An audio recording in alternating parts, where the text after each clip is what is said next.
Dans la rubrique « Des livres et des anecdotes », nous allons vous parler d'un ouvrage qui s'intitule « Vers le monde de régénération ».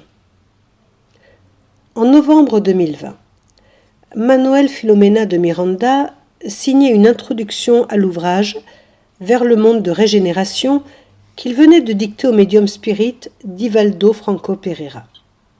Il disait « Ce livre, que nous avons le plaisir d'offrir à nos chers lecteurs, présente un résumé des activités entre les deux plans de la vie, dans un travail d'harmonie, pour accélérer l'heure où viendra le bonheur, après avoir vécu les héritages malheureux qui perdurent dans l'économie de l'humanité. » Le médium. En cette année 2020, le médium spirit Divaldo Franco Pereira a 93 ans.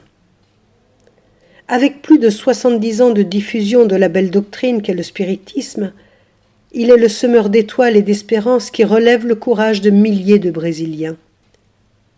Avec sa fondation, la Maison du Chemin, il distribue chaque jour des centaines de paniers pour les plus défavorisés en cette période de pandémie. L'ouvrage. Il est écrit par le médium Divaldo Franco Pereira, mais il est dicté par l'esprit Manuel Filomena de Miranda. Cet esprit a déjà dicté de nombreux ouvrages au médium où il explore les tourments de l'âme en décrivant les manifestations de l'obsession ainsi que les divers aspects de la médiumnité. Dans ce livre, il raconte nos moments difficiles entre les guerres et la pandémie. La Terre va quitter le monde d'épreuves et d'expiation qui la caractérise avec des incarnés vindicatifs, agressifs et violents pour lentement se tourner vers un monde de régénération afin que, portée par une brise très délicate, elle puisse vivre dans une psychosphère de paix et s'enrichir d'une joie profonde. Au Brésil, depuis 2019, la Covid s'est répandue rapidement. Le gouvernement ne répond pas aux attentes d'entraide des plus malades. Les hôpitaux sont surchargés et il manque d'oxygène pour les covidés les plus atteints. Les soins n'arrivent pas pour tous. Les décès augmentent. La situation est grave. Le Brésil, depuis 2014, redevient un pays où presque 30% de la population est sous-alimentée. Ailleurs, la situation terrestre est dans ce manque absolu de respect de la nature qui s'est traduit par la grave pollution de l'atmosphère, des fleuves et des sources, tandis que la mer est devenue un dépotoir qui empoisonne sa faune et sa flore, a entraîné la densification de la psychosphère globale avec l'émission continue d'ondes de haine et de dégradation morale. Les comportements culminant à des niveaux inouïs, avec l'augmentation des féminicides et des crimes aux caractéristiques primitives, ont fini d'expliquer la cause de la tragédie qui s'approchait de la planète aimée.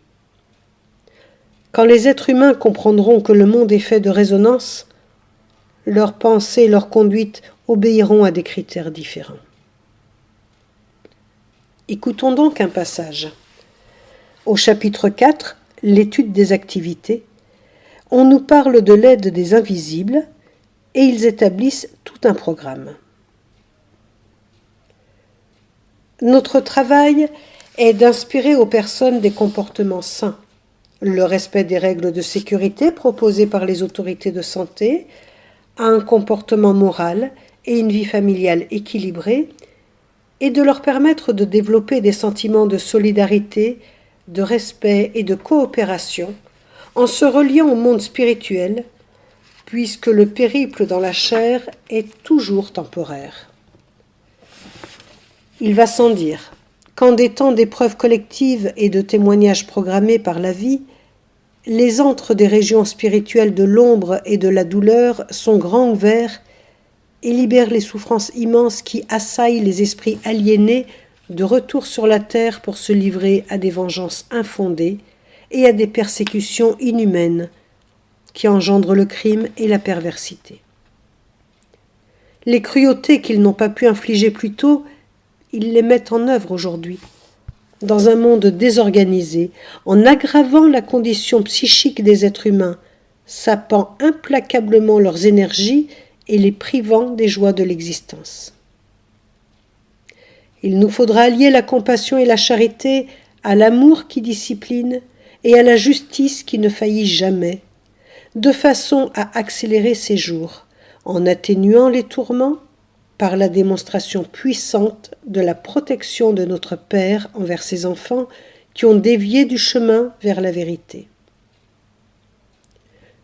Nous mènerons une bataille, nous, pour la paix et nos frères malheureux contre la folie qui agite les régions infernales où ils résident et qu'ils devront quitter, afin de favoriser la psychosphère de la planète et qu'elle puisse atteindre des niveaux de progrès plus élevés.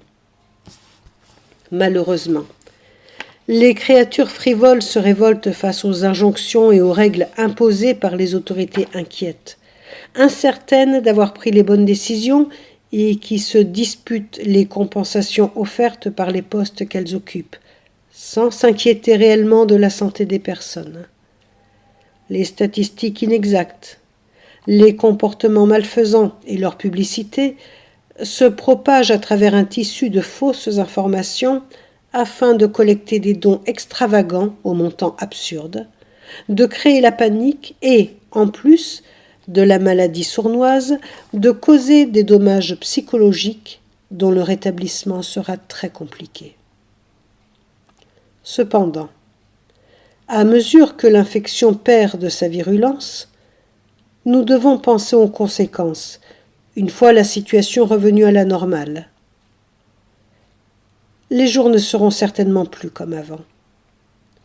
De nouveaux comportements s'avéreront nécessaires, des outils inhabituels seront mis au service de la société et un nouveau monde sortira des décombres de ce qui aura vécu.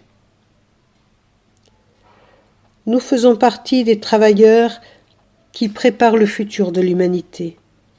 Nous qui sommes de retour sur notre chère planète, et pour cela, les efforts et l'abnégation de tous seront nécessaires afin d'installer le royaume de Dieu sur la terre en régénération.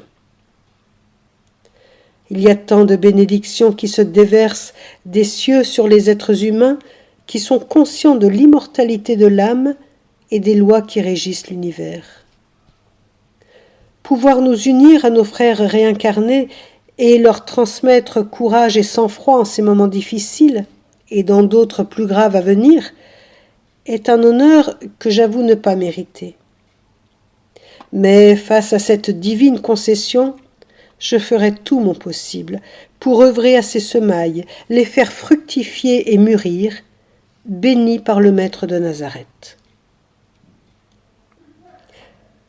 Nous espérons que cette découverte vous permettra de vous procurer cet ouvrage pour comprendre ce monde spirituel qui nous entoure et veille sur nous.